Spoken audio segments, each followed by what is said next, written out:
Ça m'a servi surtout pour moi, pour me détendre.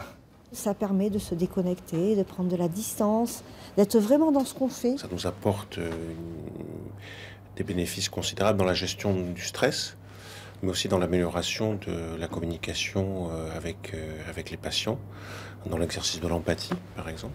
Êtes-vous tendu, détendu, Fermer les yeux, contracté? focaliser son attention sur sa respiration.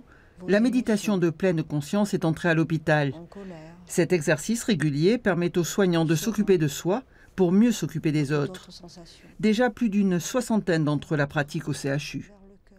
L'introduire à la fois pour les professionnels, comme c'est un projet de cet hôpital, et l'introduire pour les patients, ça me paraît des choses tout à fait complémentaires et qui sont synergiques. Pour le personnel soignant, on voit vraiment aussi un effet d'apaisement. Et juste le fait de prendre 5 minutes dans la journée, ou quand on attend l'ascenseur, on voit un effet pour les patients, pour le personnel, pour soi, je trouve assez net. La méditation est au cerveau ce que le sport est au corps, un exutoire.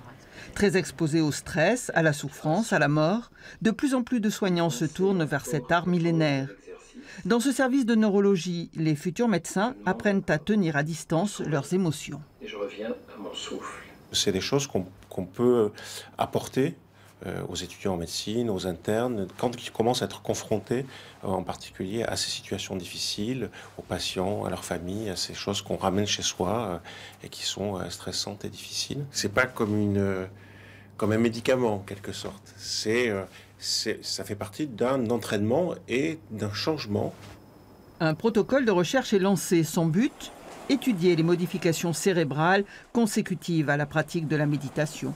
L'intérêt, c'est quand la recherche fondamentale va accompagner presque le soin, j'allais dire, c'est-à-dire que non seulement on va découvrir des choses sur les effets de la méditation sur le cerveau, mais en plus on va faire du bien aux gens. Vous êtes une montagne. Vos jambes, vos pieds, vos cuisses sont les bases de cette montagne. Ils voient le résultat sur les patients, notamment la nuit, sur le sommeil. On a vraiment des résultats très très intéressants et du coup veulent au moins découvrir pour eux aussi, se disent si c'est bon pour les patients, ça doit être bien pour moi à titre personnel. Efficace sur l'anxiété, la douleur ou la dépression, de nouveaux services se lancent. Dernier en date, la maternité. On propose 30 minutes toutes les semaines.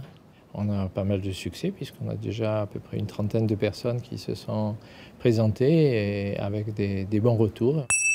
La méditation a cet avantage, c'est qu'elle s'adresse à tout le monde.